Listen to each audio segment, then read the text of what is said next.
the end game for her, an end game that was predetermined at the very beginning. The moment she painted red lines on the floor that were impossible to not violate, and, moreover, accepted Michel Barnier's two-phase negotiation, which was, in a sense, a declaration of war by the European Union establishment. They said to her, there will be two phases. In the first phase, you will give us everything we want.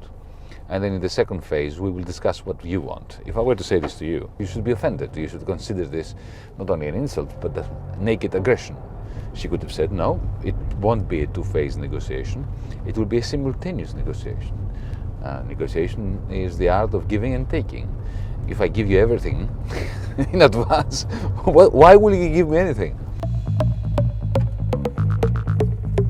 I would like for Britain to step out nominally from the EU, to respect the first referendum, but to stay within the single market and the customs union. In other words, to have minimal costs attached to this soft Brexit for an indefinite period, which is not the same as to saying forever.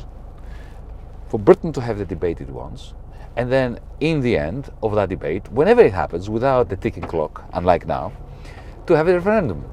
Do you want to now get out of the single market and the customs union, or do you want to get back into the EU?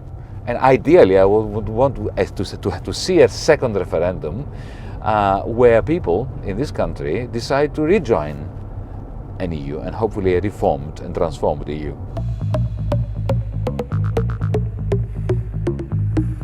Well, you see, there is something really delicious about an outcome that leaves everybody slightly dissatisfied, but no one particularly incensed. The fact that a Norway Plus outcome would not be the first choice, the first preference of anything other than a small minority is correct, but irrelevant, to the extent that it minimizes the maximum discontent. What Britain today needs is an opportunity to create some common ground, to create an environment where you can have a debate about those matters that are central to the future of this country, like, for instance, the business model of this country. What do you do about the current account deficit? What do you do with the fact that you have increasingly a business model relying on low skills, low wages, low regulation, and low productivity? I'm sorry they have had no debate. They've had a shouting match across the aisles. There will be the Remainers, there will be the Leavers, with the strongest preferences, who are both minorities, shouting at each other as if it is a football match. That is not a debate.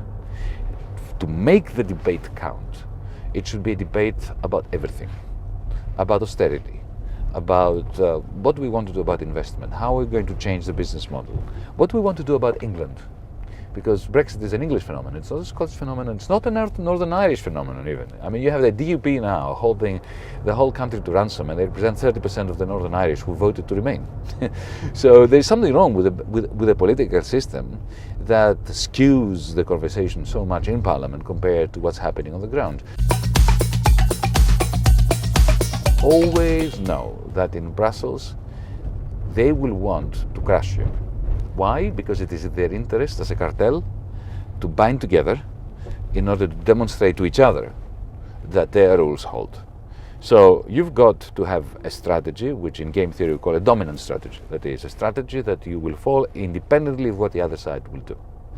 When you are going to a country like Greece in 2015 and you raise VAT to 24%, and you have corporate tax go up from 26 to 29%, and on top of that, you force small businesses to prepay next year's estimated corporate tax this year.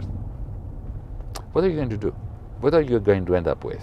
A diminution of the tax take from which you are going to get your money back. But they were far more interested in humiliating a government that opposed them than in their own money. So yes, they are perfectly capable of going against their interests.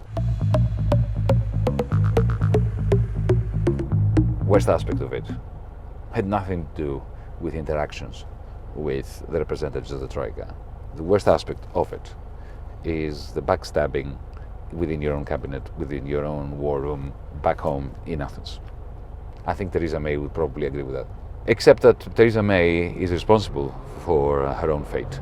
because of the way that she morphed of her own volition from one day to the other, the day after the referendum, from a soft, sensible Remainer into a hard Brexiteer.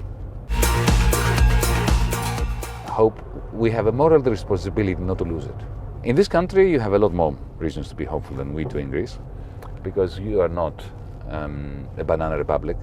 You have your own currency, you have the Bank of England, you have serious problems. The major problem we have is democracy. Your democracy is broken, but you can fix it. You have a long democratic tradition. Britain has remarkable capacities to reinvigorate itself. It's proven this in the past. And you're not a vassal state. The problem with Theresa May's deal is that it's the kind of deal that only a country defeated at war would sign. And this is why I don't think it never stood a chance of being accepted. But you need the people's debate on the business model and the constitutional system in this country, and you need it to be interwoven with the discussion amongst yourselves regarding the future arrangements between the UK and the EU.